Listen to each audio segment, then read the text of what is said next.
Good morning, everyone. This is the part 6 of our chapter number 6, How Forces Affects Motion. तो अब तक हम पढ़ चुके हैं कि फोर्स किस किस फैक्टर पर डिपेंड करता है या एसेलरेशन किस किस फैक्टर पर डिपेंड करता है। फोर्स प्रोडक्ट होता है मास का और एसेलरेशन का, ठीक है। और एसेलरेशन डायरेक्टली प्रोपोर्शनल होता है फोर्स पे और इनवर्सली प्रोपोर्शनल होता है मास के। तो अब तक हमें पढ़ चुके हैं न्यूटन के सेकंड लॉ के अंदर, ठीक है। अभी हम न्यूटन के सेकंड लॉ को थोड़ा इन डेप्थ में और टच करेंगे। सबसे पहले हम जान लेते हैं कि व्हाट इज़ वन न्यूटन। जो हमारी फोर्स की यूनिट होती है बेटा न्यूटन, उसमें जो एक न्यूटन होता है वो किसके बराबर होता है। हमने डेफिनेशन कहाँ से निकाली है, जो हमारी इक्वेशन है ना, force equals to mass into acceleration, जो ये वाली डेफिनेशन है, ये वाली जो इक्वेशन है, उसी से ही हमने एक न्यूटन की डेफिनेशन निकाली है। देखो, फोर्स की यूनिट होती है न्यूटन, ठीक है। फोर्स की यूनिट होती है बेटा न्यूटन। अगर लिखते हैं तो स्मॉल एन से, अगर रिप्रेजेंट करते हैं तो ऐसे। और फोर्स किसके बराबर होता है, मास इनटू एक्सेलरेशन। मास किसमें नापते हैं हम, किलोग्राम में। एक्सेलरेशन किसमें नापते हैं, मीटर पर सेकंड स्क्वायर में, ठीक है। तो अगर मान लो किसी ऑब्जेक्ट का मास 1 kg है और किसी ऑब्जेक्ट का acceleration 1 metre per second square है, तो अगर हम उसको इक्वेशन में पुट करते हैं बेटा, मास 1 kg, acceleration 1 metre per second square, तो हमारे पास जो प्रोडक्ट आएगा इन दोनों का 1 kg metre per second square which is equals to 1 newton. ये एक इक्वेशन के माध्यम से हम चीज़ों को समझा है, बट अगर हम वर्ड्स में लिखना चाहें कि हम डिस्क्राइब करना चाहें कि 1 न्यूटन होता क्या है, so beta 1 Newton is the force that produce an acceleration of 1 meter per second square on an object of mass 1 kg। मतलब 1 न्यूटन बेटा उतना फोर्स होता है जो किसी कोई ऑब्जेक्ट जिसका मास 1 kg है उसमें 1 मीटर पर सेकंड स्क्वायर का एक्सेलरेशन प्रोड्यूस करता है। 1 मीटर पर सेकंड स्क्वायर का एक्सेलरेशन प्रोड्यूस करता है किसी 1 किलोग्राम के ऑब्जेक्ट में। मतलब क्या कि मान लो कोई बक्सा है जिसका वेट है 1 kg, कोई इंसान उसको पुश कर रहा है एक फोर्स से। जो पुश कर रहा है बेटा, जो हमारा ऑब्जेक्ट है उसका अगर acceleration 1 metre per second square पहुंच जाएगा, तो उस केस में जो हम अब फोर्स लगा रहे थे बेटा वो 1 न्यूटन होगा, ठीक है ना। हमने एक चीज़ पहले पढ़ी थी, there is a thing called small g, या acceleration due to gravitational force of earth, ठीक है। ये कांस्टेंट क्वांटिटी होती है बेटा, ये वो एक्सेलरेशन होता है, वो फोर्स होता है जिसकी सहायता से, जिसके माध्यम से जो हमारी धरती होती है किसी भी ऑब्जेक्ट को जिसके पास मास है उसको अपनी तरफ खींचती है। और ध्यान रखना ये कांस्टेंट चीज़ है, ये उस ऑब्जेक्ट के मास पे डिपेंड नहीं करता। मतलब क्या, चाहे किसी ऑब्जेक्ट का मास 1 ग्राम हो, 1 kg हो, 1000 kg हो, डजेंट मैटर, उन सब का एक्सेलरेशन ड्यू टू ग्रेविटी कितना होगा बेटा, 19.8 मीटर पर सेकंड स्क्वायर, ठीक है। दिस इज रियली इंपॉर्टेंट, वो मास पे डिपेंड नहीं करता ऑब्जेक्ट के, ये फिक्स है एक्सेलरेशन। ऐसे ही मून का एक्सेलरेशन भी फिक्स है, ऐसे ही मून का जो ग्रेविटेशन एक्सेलरेशन है वो फिक्स है। वो वन टाइम सिक्स होता है अर्थ के, मतलब 9.8 का छठवां हिस्सा मून का जो एक्सेलरेशन होगा बेटा उसके बराबर होगा, ठीक। बट अगर आपको समझना है कि एक न्यूटन होता कैसा, कैसा फील होता है, ठीक है। अगर मान लो आपको देखना है कि भाई 1 न्यूटन फोर्स फील कैसे होता है, सबको ना हमें जानने की उत्सुकता होती है कि 1 न्यूटन फोर्स कितना होता है, भाई हमें पता तो होना चाहिए ना प्रैक्टिकल सेंस में। तो बेटा मान लो कि अब एक अपने पाम में ना एक 100 ग्राम का वेट रखे हो। 100 ग्राम हम दुकान पे जाते हैं, जो पुराने वाले लोहे के बाट होते थे ना, वेट्स होते थे। तो आप अगर उसमें से 100 ग्राम का बाट अपने हथेली पे रखते हो और अपने हाथ को सीधा आगे बढ़ाते हो ना बेटा, तो जो आपको थोड़ा फोर्स फील होगा उस वेट के कारण आपके हाथ पे, ठीक है, उसको वो कितना होगा, 1 न्यूटन, ठीक है। वो 1 न्यूटन मतलब एग्जैक्टली 0.98 न्यूटन होगा, but it's close to 1 newton, ठीक है। मतलब क्या, आप ट्राई करना, घर पे जाना, कोई भी 100 ग्राम की चीज़ अपने हाथ पे रखना, हाथ को सीधा हाथ रखना, ठीक है। जो आपको हाथ में फोर्स फील होगा उस वेट के कारण वो कितना होगा, 1 न्यूटन, ठीक है। मतलब 1 न्यूटन कैसे होगा, देखो आपको बताता हूँ मैं। हमने पढ़ा है फोर्स कितने बराबर होता है, मास इनटू एक्सेलरेशन। इस केस में मास कितना है, 100 ग्राम, उसको केजी में कन्वर्ट कर लो, 1000 से डिवाइड कर लो, दैट इज 0.1 kg, ठीक है। फोर्स कितना हो गया, 0.1 kg, और एक्सेलरेशन ड्यू टू ग्रेविटी कितना होता है बेटा, 9.8, तो किसके बराबर हो गया, 0.98 newton which is equals to 1 newton, ठीक है। ये बस आपके अब आपके अंडरस्टैंडिंग के लिए वाली चीज़ थी, ठीक है ना। देखो जो हमने डेफिनेशन लिखी ना न्यूटन के सेकंड लॉ की कि फोर्स किसके बराबर होता है, it's equals to the product of, product में होता है बेटा मल्टीप्लीकेशन, ये जो प्रोडक्ट वर्ड यूज करते हैं ना, ये होता है हमारा मल्टीप्लीकेशन, ठीक है, मास इनटू एक्सेलरेशन। अगर आपने बोर्ड मास पढ़ा है अगर छोटी कक्षा में, चलो मैं कॉन्सेप्ट से डिविएट नहीं करना चाहता, जैसे bracket of right division multiplication and addition subtraction, जो ओ होता है ना बच्चा, जो ओ होता है या उसको हम प्रोडक्ट ही बोलते हैं, it is just product, okay. Product means multiplication, गुणा। तो हमने भी तो बताया कि बेटा फोर्स किसके बराबर होता है, मास इनटू एक्सेलरेशन, ठीक है। ये एक तरीका है न्यूटन के सेकंड लॉ को बताने का। बेटा एक और तरीका जो थोड़ा बेटर है, थोड़ा मोर स्टैंडर्ड है, ठीक है, उसमें एक अलग क्वांटिटी यूज करते हैं, उसको बोलते हैं मोमेंटम, ठीक है। डोंट वरी, हम उस चीज़ के बारे में पढ़ेंगे, इंडेक्स समझेंगे कि मोमेंटम होता क्या है, किस फैक्टर्स पे डिपेंड करता है, एंड मोमेंटम का और फोर्स का क्या लेना देना है, ठीक है। हम इस चीज़ के बारे में पढ़ेंगे, don't you don't have to worry about it. Momentum को हम ऐसे कोई हिंदी वर्ड है नहीं मोमेंटम को डिस्क्राइब करने के लिए, ठीक है ना। Special case of gravitational force, चलो देखते हैं ये क्या दिया हुआ है भाई हमें। The force with which earth pulls everything towards itself, देखो क्या होती है, जो हमारी धरती होती है ना बेटा, जो हमारी अर्थ है बच्चे, उसकी ना नेचुरल टेंडेंसी होती है, उसके स्पेशल पावर होती है, वो कोई भी ऑब्जेक्ट होगा ना जो उसके एटमोसफेयर में है, उसकी ग्रेविटेशन फील्ड के अंदर, जिसका अगर वेट कुछ भी होगा, उसके पास कुछ मास है ना, वो उसको अपनी तरफ हमेशा खींचेगी, ठीक है, हमेशा। तभी आप कोई भी चीज़ ऊपर फेंकते हो ना, उसको नीचे गिर जाती है वो चीज़, ठीक है। आप पूछोगे फिर रॉकेट कैसे निकल जाते हैं, तो रॉकेट बेटा एक फोर्स लगाते हैं जो अर्थ ग्रेविटेशन फोर्स से बहुत ज़्यादा स्ट्रॉन्ग होता है, तभी निकल पाते हैं। अनबैलेंस बैलेंस फोर्स वाला कॉन्सेप्ट है, आप इसके बारे में अपनी 11th क्लास में पढ़ोगे, इस चीज़ होती है escape velocity and all this, ठीक है। उस टाइप में नहीं जाएंगे मैं अभी, ठीक है, क्योंकि हमें जस्ट मोशन पढ़ना स्टार्ट किया, मैकेनिक्स में जस्ट घुसे हैं अभी। तो जो ग्रेविटेशन फोर्स होता है बेटा, वो फोर्स होता है जिस फोर्स से धरती अपनी तरफ किसी भी ऑब्जेक्ट को खींचती है, ठीक है। Now under the influence of the gravitation force an object falls towards the earth, अगर कोई ऑब्जेक्ट ग्रेविटेशन फोर्स फील करता है तो वो धरती के ऊपर आके गिर जाएगा। The acceleration involved is denoted by the symbol small g with the same unit as the acceleration। बेटा जो acceleration ड्यू टू ग्रेविटी होता है उसको हम स्मॉल जी से रिप्रेजेंट करते हैं, जिसकी वैल्यू होती है 9.8 मीटर पर सेकंड स्क्वायर, जैसी acceleration की होती है, ठीक है। तो हम इसको हम F equals to M A होता है, इस केस में हमारा acceleration g के बराबर हो गया, तो उसको हम ऐसे लिख देते हैं F equals to M G. तो बेटा जो F equals to M G है ना, यही डेफिनेशन आपकी वेट की भी है, ठीक है। यही आपका वेट क्या होता है, उस ऑब्जेक्ट के अंदर कितना मास है और ग्रेविटेशनल पुल के हिसाब से वो ऑब्जेक्ट कितना भारी है, ठीक है। वेट एक फोर्स होता है, इट्स अ ग्रेविटेशनल फोर्स, ठीक है। Weight is a gravitational force, weight is a gravitational force, gravitational force. उसकी डायरेक्शन हमेशा किसकी तरफ होती है, अर्थ की तरफ, ठीक है। और सबसे मैक्सिमम होता है बेटा ये अर्थ के सरफेस के पास, जो अर्थ का हमारा सतह होती है ना उसके पास, जो एक्सेलरेशन की वैल्यू होती है 9.8 मीटर पर सेकंड स्क्वायर होती है, बट हम उसको ना राउंड ऑफ करके 10 लिख देते हैं, ठीक है। उसको हम लाइक छोटी action 10 metre per second square के हिसाब से यूज़ करते हैं, बट जब हम एक्यूरेसी में जाते हैं 9.8 ही हमेशा यूज़ करते हैं, ठीक है ना। Let's see threads of the curiosity, why your numbers were slightly, देखते हैं कि क्या दिया हुआ थ्रेड्स ऑफ क्यूरियोसिटी में। As per the equation 6.1, doubling the force in activity 6.3 should have doubled your measured acceleration, but you may have observed the increase a little less than 2 factor 2। Okay, मेरा कहना क्या चाह रहा है देखो, हाँ हमने वो कार्ट वाला एग्जांपल लिया था, कहीं पे होगा, just give me a second.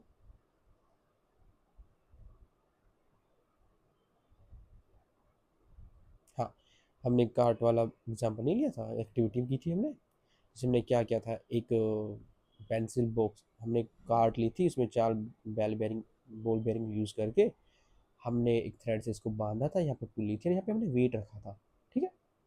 Initial position थी, फाइनल पोजीशन थी।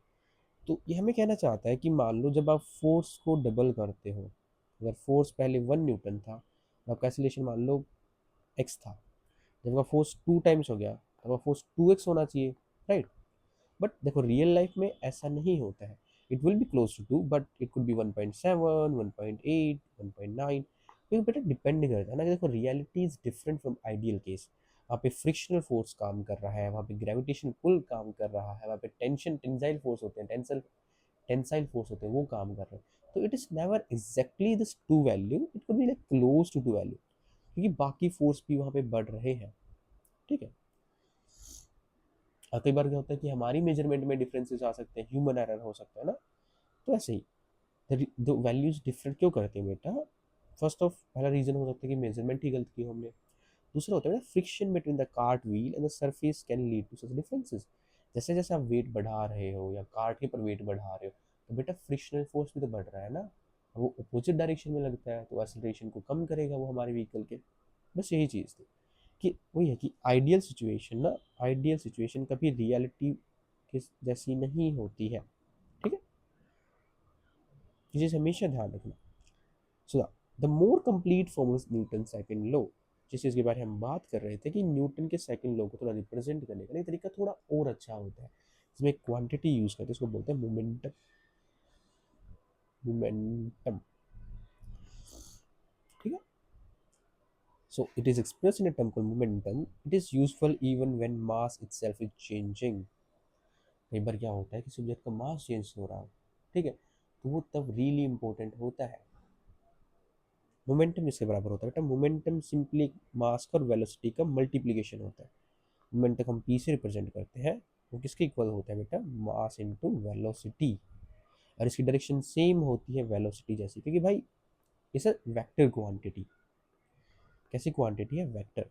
देखो मास स्केलर है और जो वेलोसिटी है वेक्टर, तो बेटा स्केलर इनटू वेक्टर क्वांटिटी किसके बराबर होगी? वेक्टर क्वांटिटी के। ठीक है। जैसे आप किसी प्लस की संख्या का और माइनस की संख्या का गुणा करोगे तो संख्या किसके बराबर होगी? माइनस की संख्या। सेम केस है। ठीक है ना। मोमेंटम मास और वेलोसिटी का मल्टीप्लिकेशन होता है। तो न्यूटन का जो सेकंड लॉ है ना, वो क्या कहता है? The rate of change of momentum of an object is proportional to the net force and takes place in the direction in which the net force applied या एक्ट्स। ये कहना क्या चाहता है बेटा? जो मोमेंटम का रेट ऑफ चेंज है, rate of change of momentum,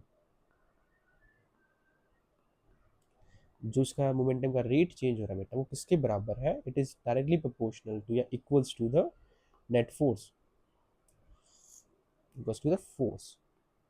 मतलब जैसा फोर्स लगाओगे उतना ही उस चीज़ का मोमेंटम चेंज होगा। हम मोमेंटम को समझेंगे, चिंता मत करो, मैं एग्जांपल से मोमेंटम समझाऊंगा। ठीक है। जितना फोर्स लगाओगे उससे मोमेंटम चेंज होगा। जो मोमेंटम चेंज होने का रेट है बच्चा, वो किसके बराबर होगा? फोर्स के। फोर्स के। ठीक है। और दोनों की डायरेक्शन वही होगी, जिस डायरेक्शन में नेट फोर्स की डायरेक्शन है उसी डायरेक्शन में आपकी मोमेंटम की भी डायरेक्शन होगी। देखो रेट का मतलब क्या होता है? रेट मीन्स कोई चीज टाइम के साथ चेंज हो रही है।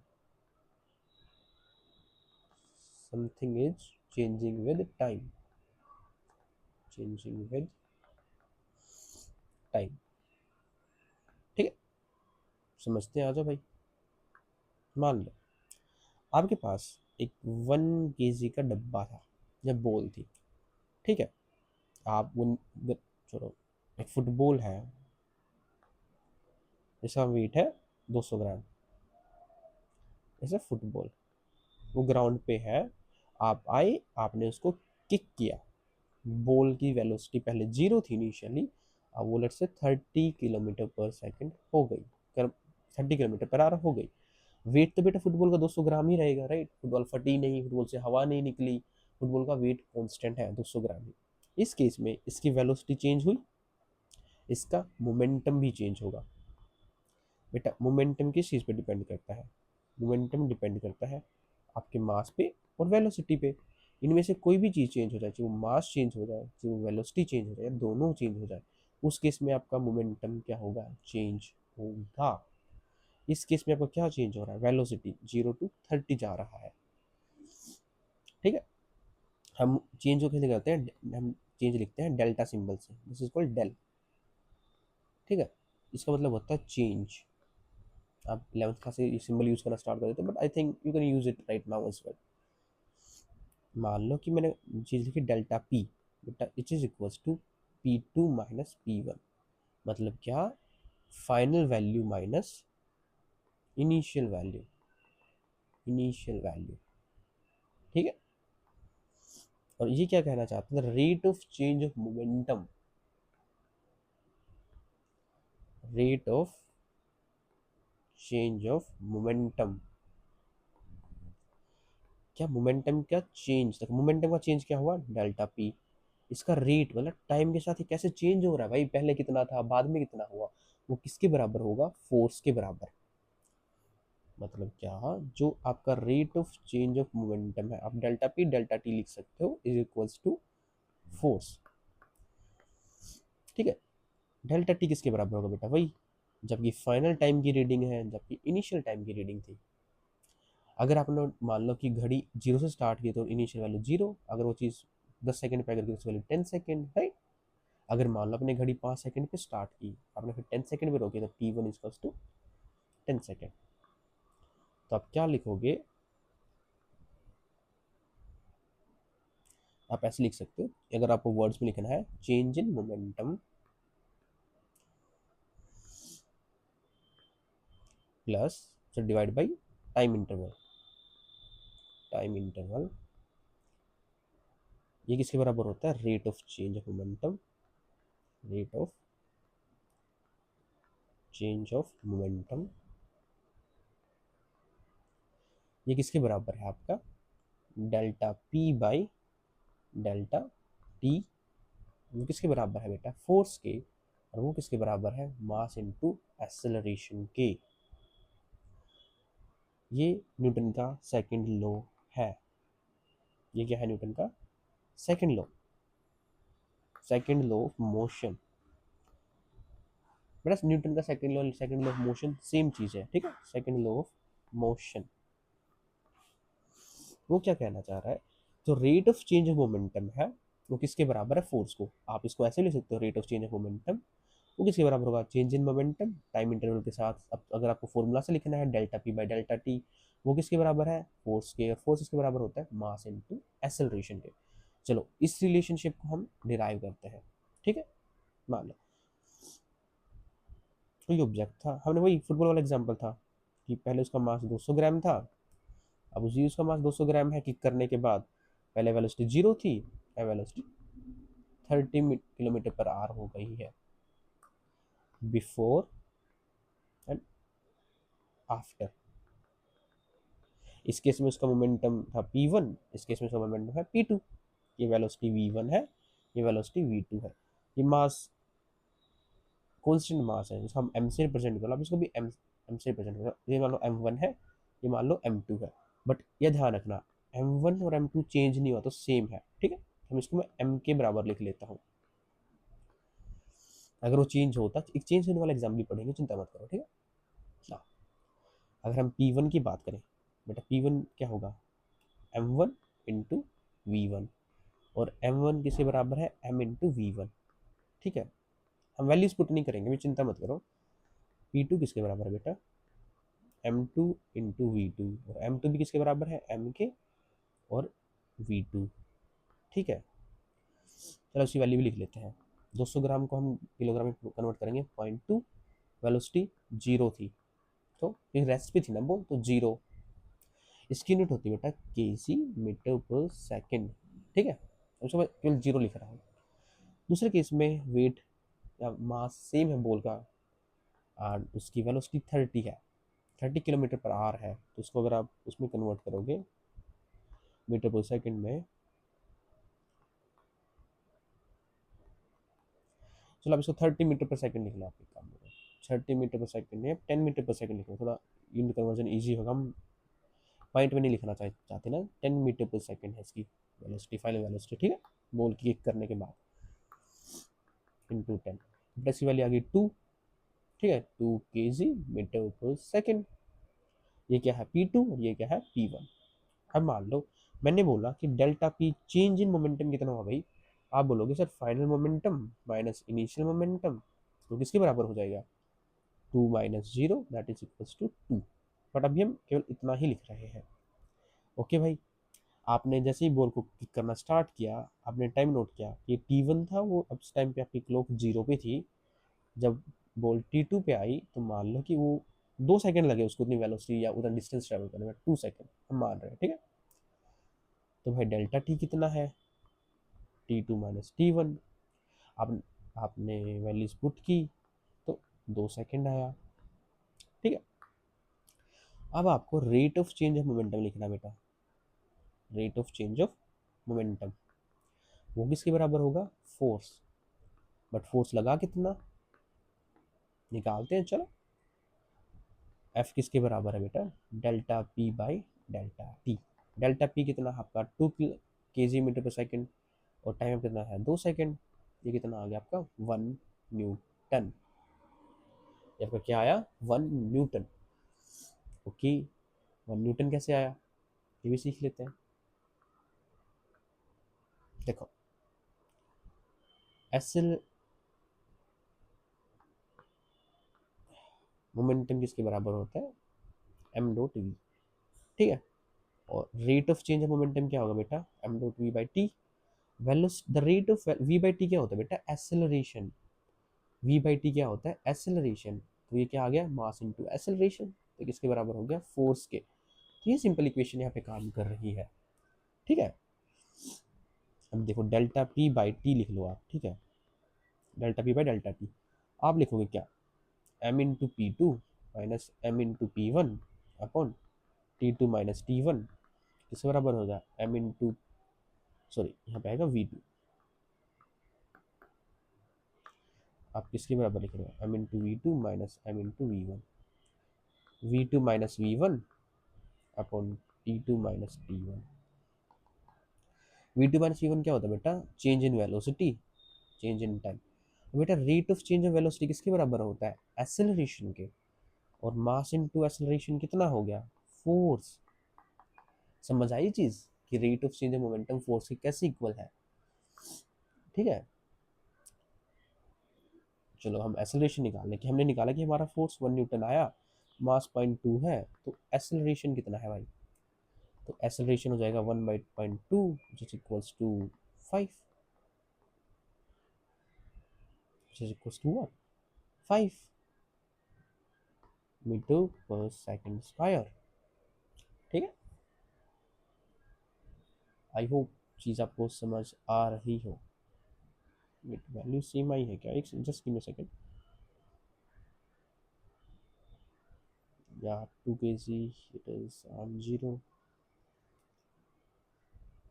या अगर आपको चीज़ कंफर्म करनी है, देखो एक्सेलरेशन क्या होता है बेटा, final value minus initial value T2 minus T1। हमारी फाइनल वेलोसिटी कितनी है 10 मीटर पर सेकंड, इनिशियल 0 थी, टाइम इंटरवल 2 सेकंड का है, तो भी क्या आई 5 मीटर पर सेकंड स्क्वायर, ठीक है बेटा। अब देखते हैं मोमेंटम होता क्या है। मोमेंटम होता है बेटा कि एक ऑब्जेक्ट कितनी एनर्जी स्टोर कर रहा है, उसका इम्पैक्ट कितना होगा। मोमेंटम ना एक क्वांटिटी है जो क्या क्या बता सकती है, how much force an object can exert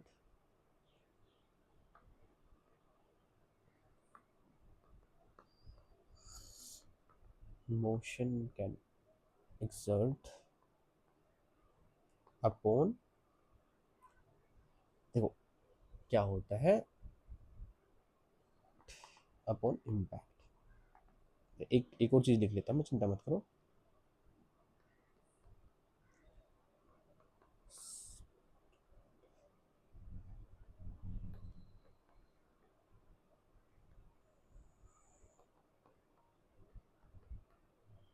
देखो मोमेंटम क्या बताता है, how much force an object in motion can exert upon the impact. कहने का क्या मतलब है कि कोई ऑब्जेक्ट जो मोशन में है, जो चल रहा है, अपनी दिशा, अपनी डायरेक्शन, अपना जगह चेंज कर रहा है, वो मूवमेंट में है, वो कितना फोर्स लगा सकता है, एक्सर्ट कर सकता है किसी चीज़ पे, अगर उस चीज़ से टकराए। मोमेंटम का बेसिक सा मतलब होता है कि कोई ऑब्जेक्ट जो मूव कर रहा है, जिसके अंदर मोशन है, जो दौड़ रहा है, भाग रहा है, चल रहा है, जो भी कर रहा है, अगर वो किसी चीज़ से टकराए तो उस पर कितना फोर्स, कितनी पावर से उस चीज़ को वो हिट कर सकता है, टकरा सकता है, कितना डैमेज कर सकता है, कितनी ज़्यादा एनर्जी रिलीज कर सकता है। कहने का क्या मतलब है, देखो मान लो एक बलून है, ठीक है, एक टॉय कार है, एक साइकिल है, एक कार है, और एक ट्रक है, ठीक है। सब एक स्ट्रेट रोड पे मूव कर रहे हैं भाई, ठीक है, और सामने एक दीवार है, ठीक है, सामने एक ब्रिक वॉल है। मान लो ये सब 5 मीटर पर सेकेंड स्पीड से मूव कर रहा है, जो भी कर रहा है। पहले आपने बलून फेंक के मारा उसी स्पीड से दीवार पे, क्या दीवार पे कुछ फर्क पड़ेगा? बलून मोशन में था, बलून का खुद का कुछ मास है, उसकी वेलोसिटी चेंज हो रही है, वो दीवार से टकराएगा, उसमें जितनी भी एनर्जी स्टोर थी ना बेटा, वो रिलीज होगी टकराने पे, और वो दीवार पे एक फोर्स लगाएगा, ठीक है। तो मोमेंटम क्या बताता है कि कोई ऑब्जेक्ट जो मोशन में किसी चीज़ से टकराएगा तो कितनी एनर्जी रिलीज करेगा, कितना फोर्स लगाएगा। तो फोर्स, एनर्जी, पावर, चीज़ें ना उनसे इंटरलिंक्ड है, ठीक है। अब दूसरा केस आ जाए, तो एक कार, वो छोटी सी रिमोट कंट्रोल वाली गाड़ी है, आपने उसी स्पीड से भगाई और दीवार में दे मारी, दीवार में टकरा दी। क्या वो कितना फोर्स उस दीवार पे लगाएगी? क्या इतना लगा पाएगा कि वो दीवार टूट जाए? अब बताओ, इतना लगा पाएगी छोटी टॉय कार? नहीं, स्क्रैच तक नहीं आएगी। अब मान लो एक साइकिल है, साइकिल भी उसी स्पीड से मूव की और दीवार में टकरा गई, क्या दीवार पे कुछ इम्पैक्ट आएगा? हाँ, खरोच आ सकती है थोड़ी बहुत, यस, थोड़ी बहुत दीवार की जो पुट्टी होती है, वॉल पुट्टी होती है, अपर लेयर होती है, वो उतर सकती है। और थर्ड केस, फोर्थ केस है कि कार, अगर आपने गाड़ी लगाई ऑटोमेटिक, वो दीवार में आके टकरा गई उसी स्पीड से, क्या दीवार पे कोई इम्पैक्ट आएगा?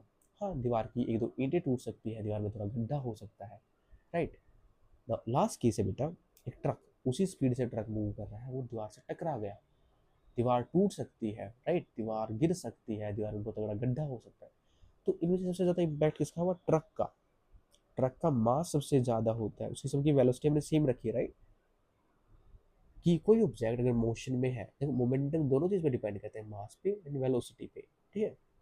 अगर कोई ऑब्जेक्ट मोमेंटम में है, राइट, और अगर वो किसी से टकरा जाए अपॉन इम्पैक्ट, वो कितना फोर्स एक्सर्ट करेगा, वो चीज़ कौन बताता है? हमारा मोमेंटम, राइट। ये अभी हम न्यूटन का सेकंड लॉ क्यों यूज़ करते हैं? न्यूटन का सेकंड लॉ क्या बताता है कि फोर्स एक ऑब्जेक्ट के मोशन को कैसे बताता है, और ये भी उसी चीज़ को इनडायरेक्टली बता रहा है, राइट। अगर कोई मान लो कि क्रिकेट की बॉल है भाई, आपको मैंने कैच करके दी, आराम से आपने पकड़ ली, हमने फेंक के मारी वो बॉल, राइट, आपके हाथ से वो कैच करने की कोशिश करो, बट हुई नहीं है, या कैच भी कर ली, आपके हाथ पे इम्पैक्ट ज़्यादा आएगा कि बॉल का मोमेंटम बहुत ज़्यादा था। एक बॉल जो किसी एक ऐसे प्लेयर ने मारी है जो स्लो मारता है, स्लो हिट थी, एक अगर मानो विराट कोहली मारते हैं, रोहित शर्मा मारते हैं, ठीक है, स्मृति मंदाना जो भी मारते हैं, इनमें से कोई भी प्लेयर अगर बॉल को हिट करता है बहुत फास्टली और आप उसको कैच करने की कोशिश करते हो, तो क्या होगा? आपके हाथ में चोट लगने के चांसेस ज़्यादा होंगे, राइट। तो इस बॉल की वेलोसिटी ज़्यादा है, मास तो दोनों केस में सेम ही था, मुझे खेलना नहीं आता क्रिकेट में, बॉल को आराम से हिट करूंगा, राइट। तो बॉल का इम्पैक्ट आपके हाथ पे कम होगा। उसी केस में अगर कोई इंसान प्रोफेशनल प्लेयर है, अगर वो उस बॉल को हिट करता है क्रिकेट बैट, तो बेटा उस बॉल का इम्पैक्ट आपके हाथ पे ज़्यादा होगा, उस बॉल की स्पीड बहुत ज़्यादा होगी, राइट।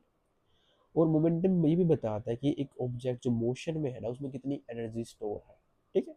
वो इम्पैक्ट से ही रिलेटेड होता है, जिसमें ज़्यादा एनर्जी स्टोर है उसका इम्पैक्ट अपॉन उसका इम्पैक्ट ज़्यादा होता है, उसका प्रभाव, उसका जो होता है ना प्रभाव, प्रभाव ज़्यादा होता है, ठीक है। तो या हम इन चीज़ों का मोमेंटम को यूज़ करते हैं ऐसे ही। Now the same idea, but there are three different momentums, so there are different ways in which momentum is being used, okay।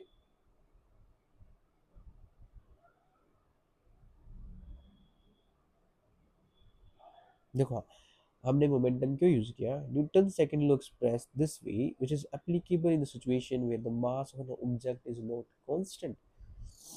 हमने बोला है कि हम न्यूटन का सेकंड लॉ को rate of change of momentum में भी यूज करते हैं, इस इक्वेशन को इसलिए यूज करते हैं कि हम इसमें डेल्टा एम भी यूज कर सकते हैं, delta M by delta V भी हम इसको यूज कर सकते हैं। एग्जाम्पल होता है भाई, कोई रॉकेट है, उसका ईंधन जल रहा है, तो रॉकेट धीरे धीरे हल्का होता जा रहा है। या मान लो भाई एक वो था, एक गेहूं की बोरी है, वो मूव कर रही है, बट फटी हुई है, उससे गेहूं गिर रहा है, तो उसका मास धीरे धीरे हल्का होता जा रहा है। तो मोमेंटम, मास और वेलोसिटी दोनों चीज़ों पे डिपेंड करता है, ठीक है। हम उन दोनों को यूज करके हम फोर्स कैलकुलेट कर सकते हैं। तो ऐसे ही एक कॉन्सेप्ट होता है, अगर longer time to stop small forces, shorter time to stop much large forces. मतलब क्या होता है बेटा, अगर मान लो वो चीज़ आपकी तरफ ना बहुत तेजी से आ रही है और आप अचानक उसको टकरा जाओ। मतलब क्या, देखो एग्जांपल देता हूँ, चलो ये नहीं, आपको एक एग्जांपल देता हूँ।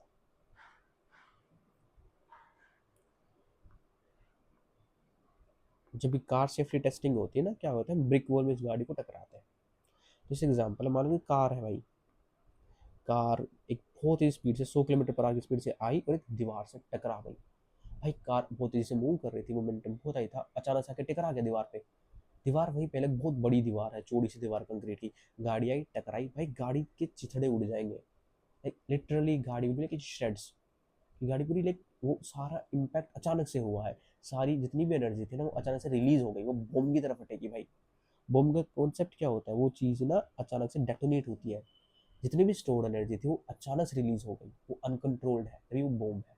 ऐसे ही कोई भी मोमेंटम किसी गाड़ी का बहुत ज़्यादा था, वो अचानक से किसी चीज़ से टकराएगी, अचानक से जीरो होगा भाई, झटके से वो चीज़ जीरो हो गई, तो इम्पैक्ट बहुत ज़्यादा होगा, हाई इम्पैक्ट होगा, हाई इम्पैक्ट, ठीक है। अब दूसरे केस में बेटा क्या हुआ, 100 किलोमीटर पर आवर की स्पीड थी, बट इस केस में ना जो दीवार थी ना बेटा, वो आपकी फोम से बनी थी और बहुत चौड़ी दीवार थी।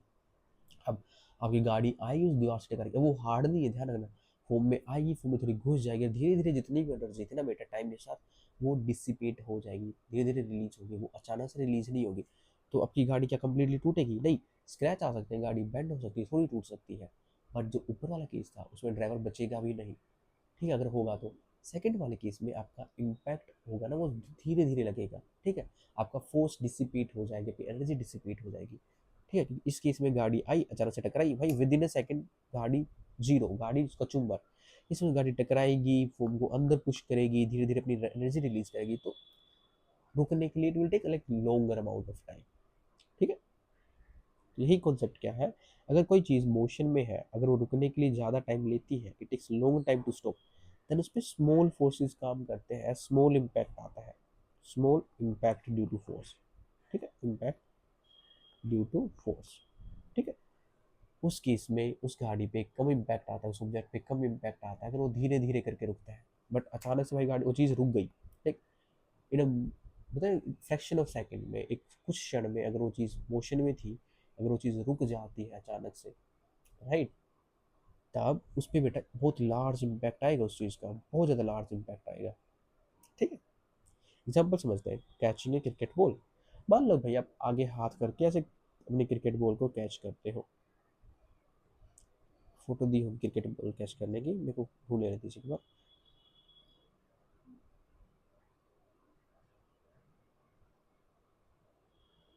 हाँ, मान लो आप ऐसे हाथ करके बॉल को कैच करते हो, तो अब आपको हाथ को एक जगह नहीं रखते, आप हाथ को पीछे मूव करते हो, राइट, जैसे बॉल आपके हाथ को टच करने वाली होती है, हाथ को पीछे मूव करते हो, बॉल के साथ साथ आप क्या करते हो, इम्पैक्ट को डिले कर रहे हो, बॉल को रोकने के लिए आप टाइम ले रहे हो, ताकि धीरे धीरे वो फोर्स कम लगे आपके हाथों पे, राइट। तब क्या कर रहे हो, pulling your hand back with the ball as you catch it, अपने हाथ को धीरे धीरे पीछे मूव कर रहे हो, जैसे बॉल को कैच करने वाले होते हैं। It will increase the time it takes to stop the ball. तो वो क्या करेगी बेटा, वो जो बॉल को रुकने के लिए जो टाइम है उसको बढ़ा देगी, एंड रिड्यूसिंग द एक्सेलरेशन। देखो एक्सेलरेशन क्या है, वेलोसिटी बाई टाइम। मान लो कोई बॉल 100 किलोमीटर पर आवर की थी, ठीक है, चल रही है, उसको जीरो करना है हमें भाई, फाइनल जीरो इनिशियल 100। मान लो आप अचानक से उस हाथ को वहीं रख के उस बॉल को पकड़ना चाहो एक सेकंड में, अब आप भाई आपका मोमेंटम कितना हुआ, -100। सेकंड केस में आप बॉल को धीरे धीरे पकड़ते हो 10 सेकंड में, आपका एक्सेलरेशन क्या है, 10 मीटर पर सेकंड स्क्वायर, ठीक है। पहले में आपका एक्सेलरेशन -100 था, इसमें 10 था, ठीक है। फोर्स किसमें ज़्यादा लगेगा, जिसमें एक्सेलरेशन ज़्यादा होगा बेटा, इस केस में आपके हाथ पे फोर्स बहुत ज़्यादा लगेगा, हाथ टूट सकता है। इस केस में हाथ पे फोर्स कम लगेगा क्योंकि एक्सेलरेशन कम है। आई होप ये चीज़ आपको समझ आ रही, थोड़ी सेंस बना रही हो, ठीक है ना। ऐसे ही कॉन्सेप्ट हम एयर बैग का यूज़ करते हैं बेटा, गाड़ी में एयर बैग होते हैं सेफ्टी के लिए, ठीक है। तो क्या होता है, गाड़ी टकराती है, हमारे डैशबोर्ड में एयर बैग होता है। देखो अगर गाड़ी टकराई, हमारा सर होता है, हेड होता है, हमारी गाड़ी के हैंड ब्रेक से, सॉरी हैंड ब्रेक बोल, हमारी गाड़ी के स्टीयरिंग व्हील से डैशबोर्ड पे टकरा जाए अचानक से, बैक, भाई सर फूट जाएगा, हम मर सकते हैं, इंसान विल डाई। बट मान लो अभी वो झटका जो आपको लगा गाड़ी टकराती, आपके सर के सामने कुशन रख दिया जाए, तो आपकी जो वेलोसिटी थी, आपका मोमेंटम था, वो धीरे धीरे करके कम होगा। ठीक है। वही तो on collision an air bag inflates into soft cushion. जैसे गाड़ी का कोई कोलिजन होता है, टकराव होता है, एयर बैग खुल जाता है, और जो इंसान है उसका जो वेलोसिटी होती है, जो धीरे धीरे कम होता है, उसका मोमेंटम धीरे धीरे कम होता है, एक्सेलरेशन कम हो जाता है। ठीक है।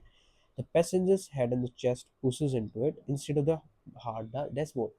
हम बैठे होते हैं, गाड़ी टकराती है बेटा, हमारा मुंह छाती ना अचानक से जाके टकरा नहीं जाता उस चीज़ से, कि अचानक से आगे टकराएगा, इम्पैक्ट ज़्यादा होगा, हमारे ऑर्गन्स टूट जाएंगे, हड्डियाँ टूट जाएंगी, हार्ट टूट जाएगा, हमारे एक मल्टीपल ऑर्गन डैमेज होगा। बट अगर हम उनके बीच में एक सॉफ्ट सरफेस रख दें, तो जो इम्पैक्ट था वो धीरे धीरे आएगा, right. A longer stopping time means smaller forces and lower injury risk. ठीक है। अगर हमने सीट बेल्ट लगा रखी तो और अच्छी बात है कि हमारी चेस्ट जाके नहीं टकराएगी डायरेक्ट डैशबोर्ड से, हम शीशे से बाहर नहीं निकल जाएंगे। ठीक है। सेम एक और एग्जाम्पल होता है भाई, क्रैकिंग ए कोकोनट।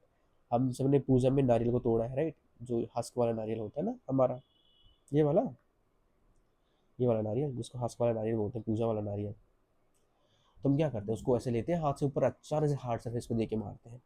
तो क्या हुआ, जितना भी स्टोर्ड फोर्स था बेटा, हार्ड फोर्स पे अचानक से आके टकराया, तो सारा मोमेंटम, सारी एनर्जी एक ही बार में रिलीज होगी। ठीक है। एक बहुत शॉर्ट अमाउंट ऑफ टाइम में अपने लार्ज फोर्स लगा दिया, तो आपका क्या होगा, आपका नारियल फट जाता है, टूट जाता है। बट अगर आप उसको भाई एक फोम के उसके ऊपर लेके मारोगे सरफेस पे, तो वो नारियल नहीं टूटेगा भाई। We brought down the nariyal from the very high velocity on to the hard surface. हम एक हार्ड सरफेस में नारियल को हिट कर रहे हैं। The coconut stops in a very short amount of time. एक हार्ड सरफेस से अपने नारियल आकर मारा भाई, उसी सरफेस में वो चीज़ रुक जाती है, फट जाती है। ठीक है। ये भाई वेलोसिटी लग से पहले 50 टू 0 लाइक बहुत फास्टली जा रही है, इम्पैक्ट बहुत हाई होगा, फोर्सेस की जो वैल्यू होगी बहुत हाई होगी। ठीक है। वो फोर्सेस की वैल्यू लाइक इतनी हाई होती है कि उसका शेल ब्रेक हो जाता है। ठीक है। ये था न्यूटन का सेकंड लॉ। एंड एग्जाम्पल के बारे हम नेक्स्ट क्लास में पढ़ेंगे, जिसमें हम न्यूटन का first law and second law को थोड़ा कंबाइनली उनका ओवरव्यू देखेंगे। इंट्रोडक्टरी क्लास में न्यूटन का थर्ड लॉ हम स्टार्ट करेंगे। ठीक है। and this was it for this class. I'm going to see you in the next class. I hope आपको चीज़ समझ आ रही हो। And if you have any feedback, तो आपको कोई फीडबैक देना है, कुछ आपको अगर नहीं समझ आ रही, पढ़ाने का तरीका आपको अच्छा नहीं लग रहा है, मेरा पेज थोड़ा हाई है या एग्जाम्पल अच्छे नहीं है, you can let me know. I am going to look into it and I wish you all a very good day. Have a good day everyone.